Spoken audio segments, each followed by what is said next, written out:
everybody, I'm going to be reading from the Christmas scene in Hooked on You, which came out in February 2019.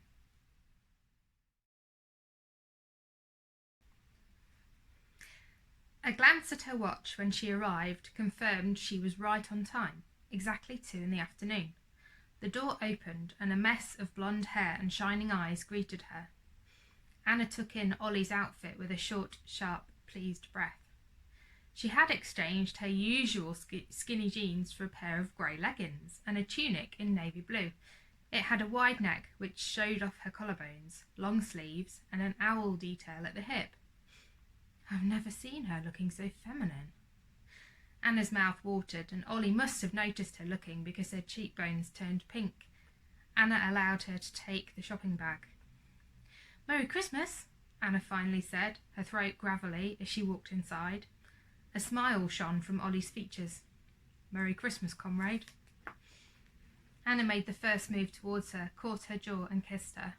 Lavender swirled around them, and Ollie broke away briefly, her free hand at Anna's waist.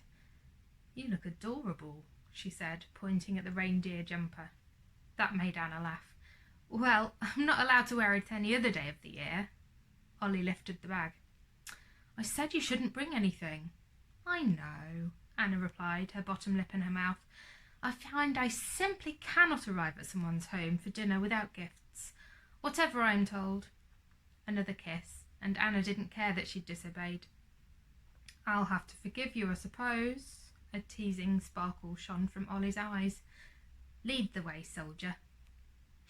Ollie strode up the stairs, her fist white with exertion on the banister. The image of that made Anna's stomach swirl in sympathy. The flat was decorated for Christmas. Pastel crocheted rings adorned the curtain rail and hung from some of the light fittings like paper chains but made out of yarn. A plastic but stylish tree stood to the left of the wood burner, and those snowmen and reindeer and fairy lights Ollie had described slowly blinking. The wood burner was already lit, and although it hadn't warmed the room quite yet, it was crackling away and glowing yellow with flames. There was a thick, new-looking rug by the wood burner, and Ollie had arranged cushions and crocheted throws around it like a nest. A small tray stood to one side and held a plate with small pieces of bread, cubes of cheese, and a pot of pickle. 2 wine glasses stood on the tiled hearth, an open bottle of red wine beside them. The setup made Anna's breathing hitch, while Ollie moved into the kitchen area with the bags. Her laughter rang through the kitchen, breaking Anna's reverie. Ollie was holding up the bottle of the same brand of red wine. "Great minds," she said. "Crumbs." Anna went to stand with Ollie by the counter so she could have something to hold on to while she pulled her slippers out of the bag and tugged them onto her feet. Ollie chuckled at her. "We really are disgusting, aren't we?" Anna smirked. "Honestly?" Ollie shuffled the bottles and box to the back of the counter. "Matching outfits. Gotta be done." Anna's attention was drawn back into the living room. "Ollie, this is just...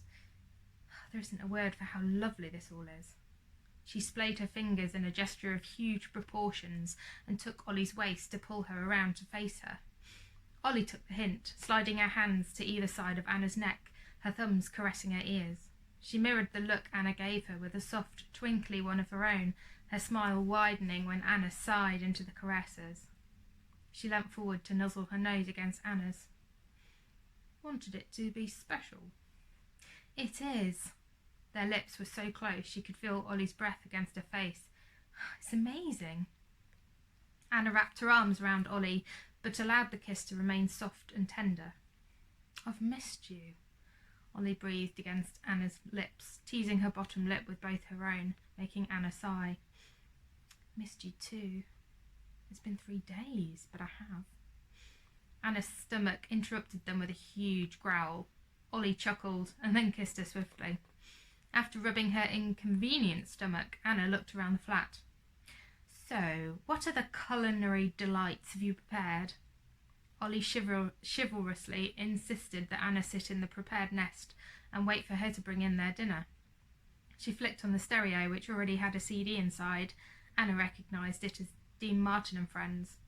The music was soft and flowed around the room, making Anna's limbs feel pleasantly heavy.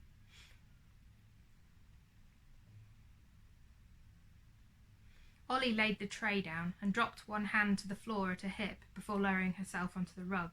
She grimaced as she did it, but Anna got the impression she did it all the time, so refrained from reaching out to help her. The tray held small pieces of turkey coated in a crimson-coloured sauce, small potato wedges, sprouts that smelled vinegary, and pastry parcels containing a green-looking stuffing. This, in addition to the bread and cheese and pickle, felt like a feast. "This looks delicious." "I didn't make it all from scratch," Ollie replied, sitting by her side but facing her and stretching her legs out by Anna's hip. "You didn't have to make any of it from scratch." Anna took one of the small plates by their wine glasses and a napkin. Ollie fingered the sleeve of Anna's Christmas jumper. "This really is gorgeous, by the way." "Not silly?" Ollie shrugged. "More gorgeous than silly. I insist on my family wearing at least one item of Christmas clothing on the actual day.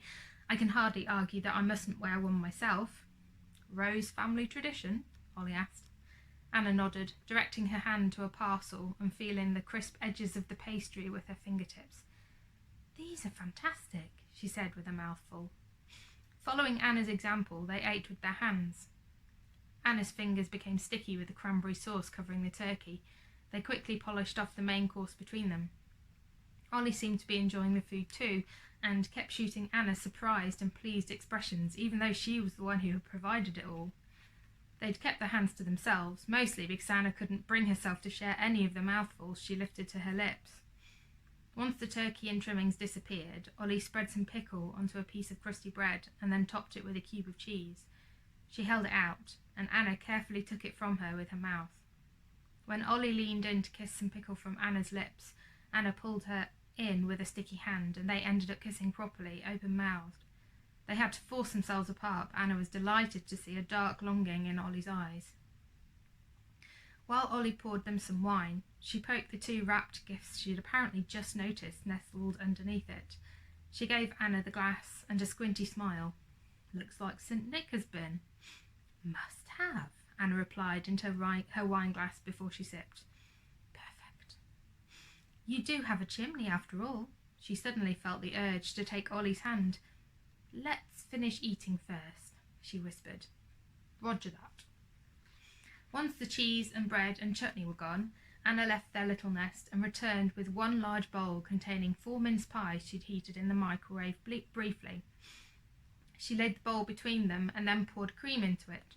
Her backside snuggled into the nest again as she sat properly, her thigh resting against the side of Ollie's thigh, the bowl now in her own lap. She used the spoon to break off a little pie, dipped it in cream, and held it to Ollie's lips.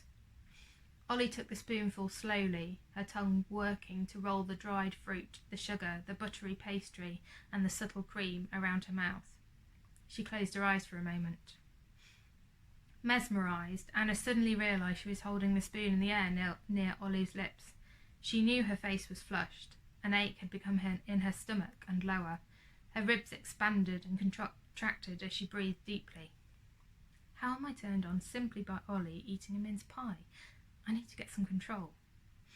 Dark eyes opened, and Ollie brushed Anna's cheek with her thumb, and then took the spoon from her. "Homemade?" "Apart from the cream," Anna replied, and had to clear her throat when her words came out stilted. Ollie scooped up some more pie and cream, lifting it to Anna's lips. Anna held Ollie's gaze as she took the spoon into her mouth.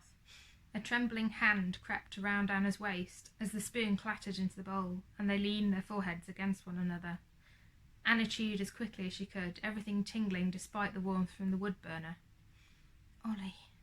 Anna's heart pounded in her chest and her whole body shook. "Food is a serious problem for us, isn't it?" Ollie said, an eyebrow raised.